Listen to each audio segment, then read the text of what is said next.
राधे राधे, हरे कृष्ण। आपका आज के ब्लॉग में स्वागत है।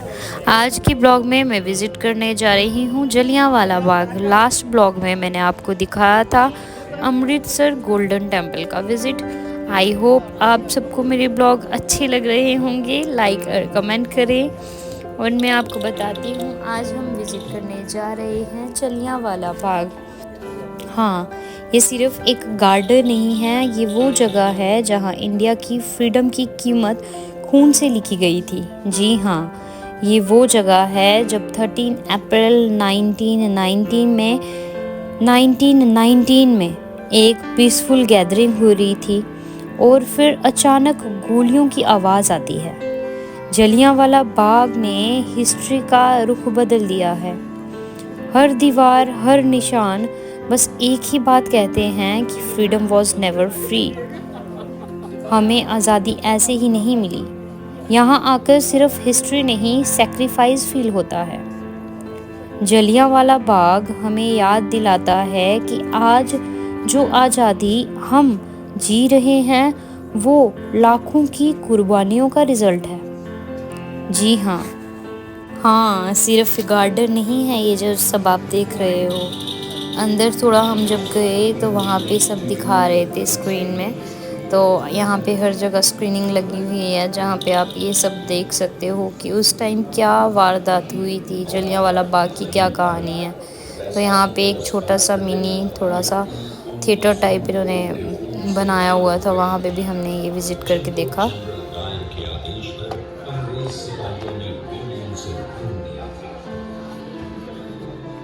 सकते हैं।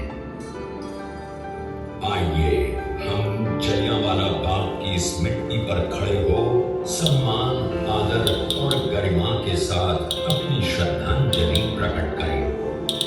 ये बाग आने वाली पीढ़ियों को भी राष्ट्रवाद की भावना से ओत-प्रोत करता रहेगा।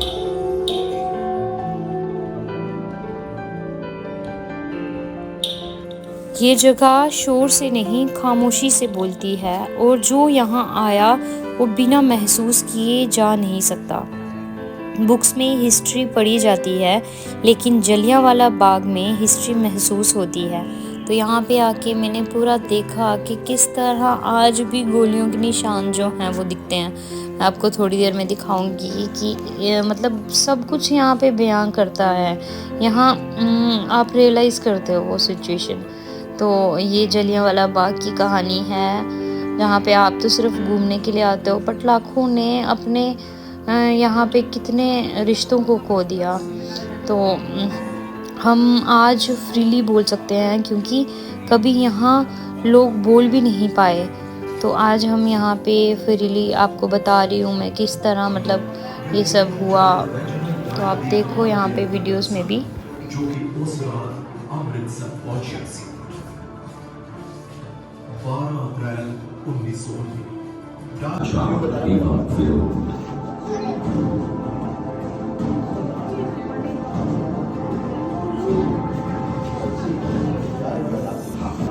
दूसरी ओर पंजाब का लेफ्टिनेंट गवर्नर मंगल को कुचल देना चाहता था। 9 अप्रैल पंजाब की नजर में ये उत्सव पूरे अमृतसर के जीवन को रोक सा दिया। गांधी जी जो कि पंजाब का रुख कर चुके थे, पलकों में ही रोक दिए गए और उन्हें बंबई भेजकर हिरासत में ले लिया गया। नेताओं की गिरफ्तारी और गांधी जी को पंजाब में आने से रोके जाने की खबर जंगल की आग की तरह फैल गई, जिससे चारों ओर दौलत कानून हटाने के लिए प्रदर्शन और तेज हो गए। और ये तो अंग्रेज कतई बर्दाश्त नहीं कर सकते थे क्योंकि उनका भारत में अस्तित्व ही। Some places don't need words. Jallianwala Bagh भी is one of them. Jallianwala Bagh भी उन्हीं में से एक है जहाँ पे आप कुछ बोल नहीं सकते, बस आप महसूस करते हो कि ये कैसी जगह है जहाँ पे ये सब चीज़ें जो हैं लोगों ने फेस की हैं। तो आज अगर हम आज़ाद हैं तो हमें सिर्फ लकी नहीं बल्कि ग्रेटफुल रहना भी ज़रूरी है कि हम आज़ादी से घूम पा रहे हैं, आज़ादी से सांस ले पा रहे हैं, क्योंकि बिना आज़ादी के आप कुछ भी नहीं कर सकते। एक परिंदा है, अगर आप उसको अपने घर में बांध लेते हो तो उसकी ज़िंदगी क्या होगी, वैसे ही मतलब एक इंसान की ज़िंदगी थी। तो यहाँ पे ये जलियांवाला बाग का वो कुआं है जहाँ पे गोलियों के निशान अभी तक हैं। यहाँ आकर समझ आता है कि हिस्ट्री सिर्फ डेट्स नहीं होती, बाकी दर्द भी होता है। इस जगह की खामोशी हज़ारों लफ्ज़ों से ज़्यादा बोलती है।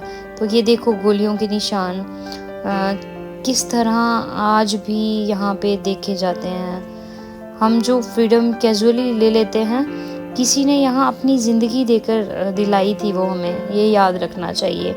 जलियांवाला बाग ने हमें रुलाया भी और जगाया भी। तो आप इससे भी कुछ सीखो।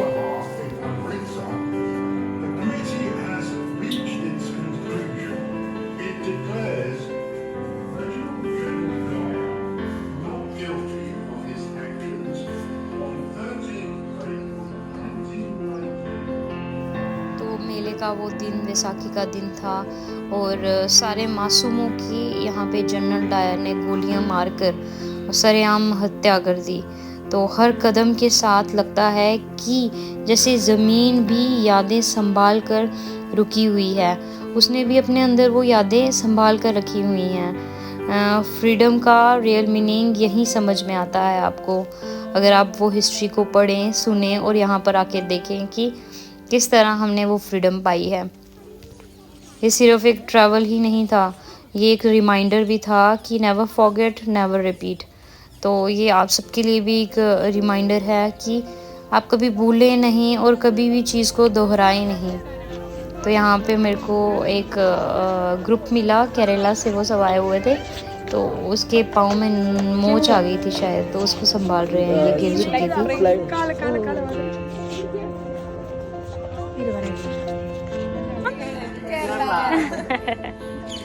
तो जब आप ट्रैवल करते हैं, विज़िट करते हैं, काफ़ी अच्छे अच्छे लोगों से भी मिलते हैं, काफ़ी चीज़ें सीखते हैं, तो एक्सप्लोर करिए। यहाँ पे कुछ फॉरेनर्स आए हुए थे, वो फ़ोटो शूट कर रहे थे, तो यहाँ पे भी अमर ज्योति का जो मैं आपको दृश्य दिखा रही हूँ वो आप देख सकते हो। अमर ज्योति आज भी शहीदों के नाम पर यहाँ पे जग रही है।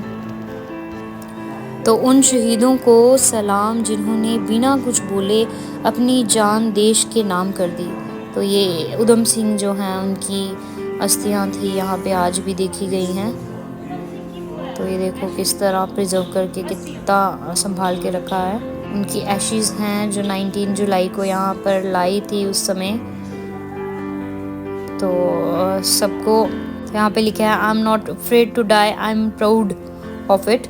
तो जिन्होंने कल देखा भी नहीं, उन्हीं की वजह से आज हम आज़ाद हैं। तो शहीदों का कर्ज कभी हम उतार नहीं सकते, सिर्फ याद रख सकते हैं उनको। तो आप भी उनको याद रखिए और उनकी रिस्पेक्ट किए बिना आप यहाँ से सलाम कर नहीं जा सकते। तो फिर उसके बाद हमने खाना खाया और खाना खाने के बाद हमने वापस अपने होटल रूम में गए जहाँ पे हम विज़िट कर रहे थे।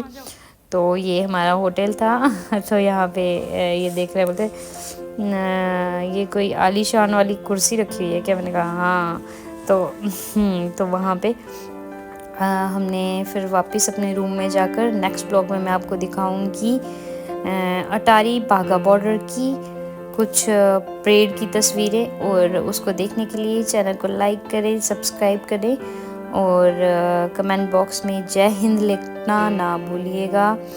और इसी तरह मेरे वीडियोस को प्यार देते रहिए। अगली अटारी बाघा बॉर्डर की वीडियो के लिए मेरे चैनल पर आप विज़िट कर सकते हैं। राधे राधे।